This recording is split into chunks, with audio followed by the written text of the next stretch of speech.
Tous autant que nous sommes, nous avons des besoins et la manifestation de ces besoins commence déjà par la famille. Dans Instant Famille sur Coup de Pouce, nous allons parler des 5 besoins fondamentaux au sein d'une famille. Et c'est avec le formateur, le consultant, l'auteur de plusieurs livres, le coach, le pasteur Aimé Prudence Djido. Pasteur, bonsoir. Bonsoir Belvide, bonsoir à tous les téléspectateurs. Comment vous allez? Je rends grâce, je bénis le nom du Seigneur. Amen, alléluia. Amen. Aujourd'hui, nous allons parler des besoins au sein d'une famille. Oui, je vais parler des besoins fondamentaux au sein d'une famille, mais nous allons spécifier alors le besoin se soigner. Nous allons parler des soins alors dans cette émission. Nous allons parler de la santé alors en famille dans cette émission. D'accord. Avant de parler de se soigner, rappelez-nous les 5 besoins fondamentaux au sein d'une famille. Les 5 besoins fondamentaux alors de l'humain, qui sont encore appelés des besoins de souveraineté, alors c'est se soigner, se nourrir, se vêtir, se loger et s'instruire. Voici les 5 besoins fondamentaux. Pourquoi avoir choisi se soigner comme le premier numéro? Oui, se soigner est primordial parce que la santé avant tout. Si on n'a pas la santé, quoi qu'en soit, alors les projets, les défis qu'on se s'est lancés alors au cours de cette nouvelle année, on ne pourra pas y arriver. Parce que c'est la bonne santé qui nous permet alors d'être dans nos activités, de faire tout ce que nous avons à faire pour atteindre nos objectifs dans la vie. C'est pour cela qu'il faut commencer déjà alors ces 5 besoins fondamentaux par le premier besoin que je trouve très primordial, qui est la santé, se soigner. Quelle est l'importance de ce besoin en famille? C'est tellement important alors d'être en santé en famille parce que la bonne santé impacte favorablement alors toute la famille. Lorsque dans une famille, on a un cas de maladie qui ne guérit pas, alors ça sape le moral de tout le monde. Une grande tristesse s'installe. Et lorsque dans une famille aussi on n'a pas la bonne santé, alors qu'est-ce qui se passe? On dépense plus pour la santé et on oublie les autres besoins, on oublie les autres paramètres de la vie et ça n'aide pas toujours. Donc la bonne santé en famille permet de s'épanouir, permet d'être en joie, permet de rendre grâce à Dieu et permet aussi la cohésion et le fait qu'on a des objectifs plus probants et on veut les atteindre. On est motivé et c'est pour cela qu'il faut rechercher la bonne santé et demeurer réellement en santé en famille. Pasteur, on a dit tout à l'heure les besoins fondamentaux dans une famille. Vous avez dit se soigner. Vous n'avez pas dit soigner les autres membres de la famille. Donc, on peut dire que c'est important de penser à soi-même au sein d'une famille. Oui, la parole de Dieu dit aime ton prochain comme toi-même. Il faut d'abord s'aimer avant d'aimer les autres. Il faut d'abord commencer déjà par expliquer à tous les membres de la famille qu'on doit veiller d'abord sur soi avant de commencer par veiller sur les autres. Lorsqu'on s'oublie un peu en matière de santé et on veut seulement veiller sur les autres, alors on a des problèmes. Et ça, c'est le problème très souvent de nos mamans. Les mamans oublient leur propre santé, ne s'inquiètent pas de leur santé, mais s'inquiètent de la santé d'abord du père de famille, leur mari, et après maintenant de chaque enfant. Et finalement, c'est elles maintenant qui sont fatiguées, qui commencent par souffrir alors de déshydratation, parce qu'elles ne boivent pas, elles ne mangent pas, elles ne dorment pas, elles sont tout le temps soucieuses de l'avenir, alors de tous les autres membres de la famille, et c'est pas normal. Il est temps que chaque membre de la famille commence d'abord par penser à sa propre santé, arrive déjà à être en santé et avoir une bonne santé, et maintenant aider les autres aussi, alors à veiller sur leur santé. C'est le moment de rappeler aux téléspectateurs que cela n'a rien à voir avec l'ego. Non, ça n'a rien à voir avec l'ego parce que c'est très important d'être soi-même hors d'un trou avant d'aider les autres à sortir du trou. Si on est aussi dans le trou comme les autres, qui va sauver qui? Et si tout le monde tombe malade dans la famille, surtout en l'occurrence une mère, la parole de Dieu a dit que la femme, c'est la fondation de toutes choses. Ce n'est pas pour rien que la femme est la dernière créature de Dieu, c'est qu'elle est le bulldozer de la maison. Et c'est pour cela que lorsqu'une femme est en voyage, vous allez constater que le père de famille, malgré qu'il y a une profusion de nourriture, perd l'appétit. Il est désorienté. Parce que son épouse n'est pas là, la mère de la maison n'est pas là.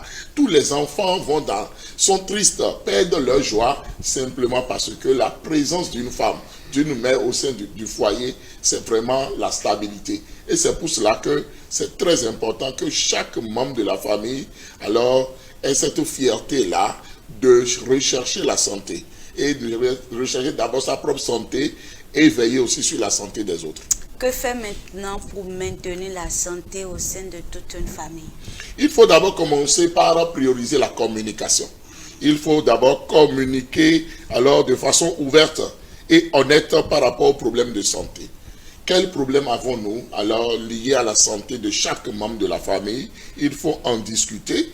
Et au-delà de ces discussions-là, qu'est-ce qu'il faut faire? Il faut éduquer alors chaque membre de la famille par rapport aux bonnes habitudes de vie, pour avoir une vie saine et encourager cela, encourager la vie saine dans nos familles. Il faut aussi s'assurer que tous les membres de la famille alors essaient de parler de leur santé pour que ça ne devienne pas alors trop grave avant qu'on ne commence pas à courir à l'hôpital.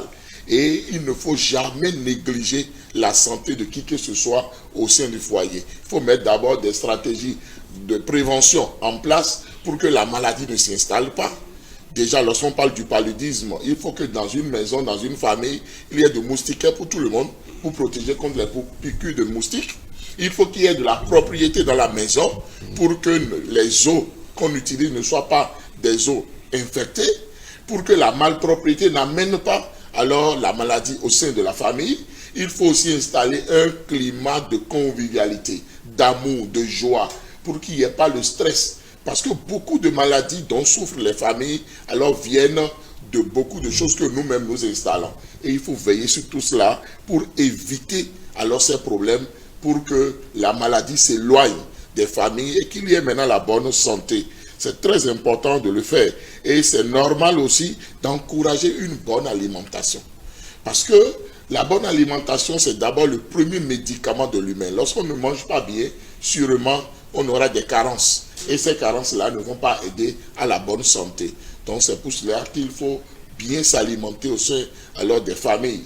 Et très souvent, dans des familles données, on dit non, que les fruits, alors c'est un luxe et que ça appartient aux riches et aux blancs. Non, c'est faux. Les fruits, c'est très important que sur chaque table, au sein de chaque famille, il y ait des fruits, parce que ça fait du bien à la santé. C'est aussi très normal que dans toutes les familles, on se rappelle et on rappelle à tout le monde d'être tout le temps en train de prendre de l'eau pour s'hydrater. Parce que la déshydratation amène aussi beaucoup de problèmes de santé. On doit aussi rappeler à tout le monde qu'on doit dormir une certaine heure par nuit, parce que le sommeil est réparateur. On doit aussi alors favoriser les activités sportives, les activités physiques, pour que alors le fait d'être dans l'inaction n'entraîne pas d'autres types de maladies. Donc c'est tout cela qu'il faut mettre en œuvre au sein de la famille pour que alors la santé y est. Je voudrais insister, je voudrais persister, je voudrais signer même qu'on doit beaucoup prier pour que la grâce de Dieu accompagne chaque famille, pour que Dieu, celui-là qu'on appelle Jéhovah Rapha, puisse toujours veiller sur alors la santé de ses enfants au sein de la famille. Et c'est pourquoi c'est bon d'avoir une culte familiale. C'est bon alors de rendre grâce au Seigneur pour tout ce qu'il fait par rapport à la santé des uns et des autres.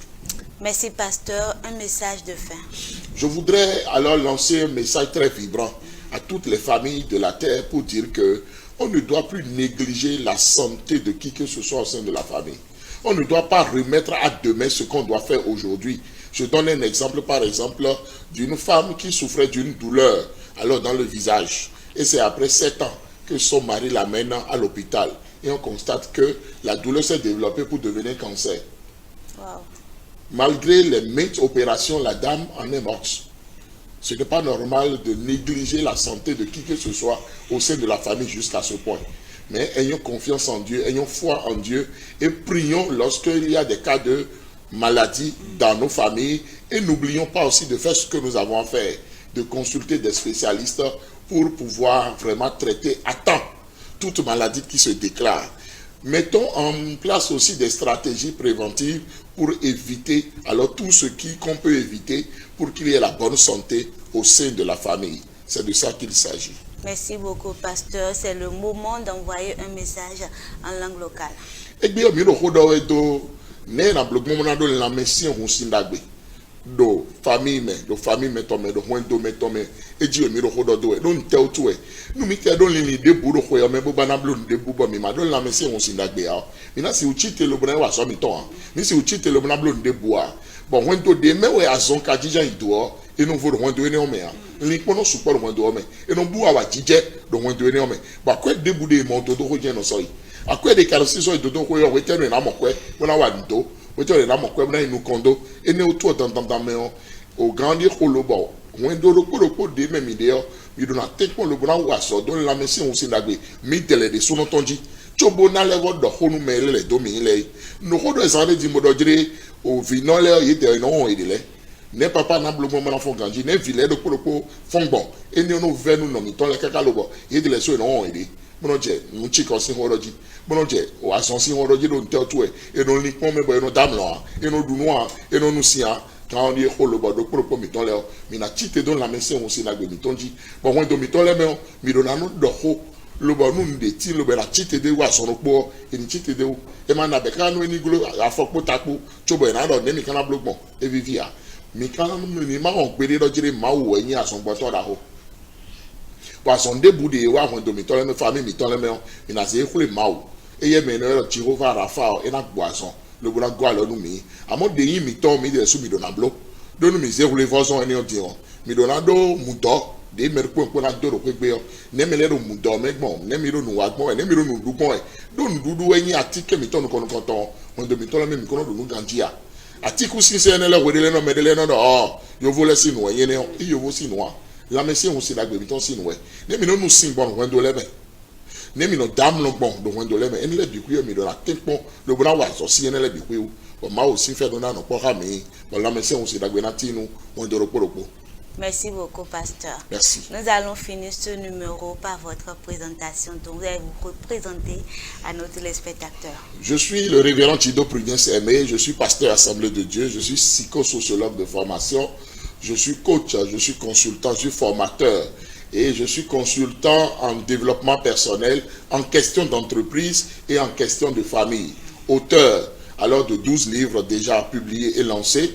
Alors le 13e livre sera lancé ce dimanche, alors 4 février, à 16h, à l'église Assemblée de Dieu d'Akpakpa Sololéré. Et tout le monde est invité à ce lancement-là. Le titre de ce 13e livre, c'est Guérir des traumatismes. Nous avons tous besoin de guérir de nos traumatismes. C'est de ça qu'il s'agit. J'ai plusieurs groupes WhatsApp. Je fais des formations alors sur WhatsApp. Et actuellement, 7 de mes formations sont en promotion sur Telegram. Il suffit de me contacter, vous serez informés. Et mon premier livre aussi est en promotion. Alors contactez-moi, vous allez rentrer alors en possession de ce livre-là aussi. Sur quel numéro on peut vous contacter? Vous pouvez me contacter au plus 229 95 15 67 40 ou le plus 229 97 56 63 34. Donnez-nous également vos identifiants Facebook, Instagram, Telegram. Justement, je suis sur alors tous ces réseaux-là. Je suis sur Facebook, je suis sur WhatsApp, je suis sur Instagram, je suis sur TikTok. Lorsque vous allez m'écrire, je vais vous envoyer tous ces liens-là pour que vous puissiez aller visiter alors tout ceci. Et surtout sur YouTube. Je suis sur YouTube depuis des années. Merci. Merci beaucoup, pasteur. Donc, pour plus de précisions, contactez les numéros du révérend pasteur Aimé Prudence Chido.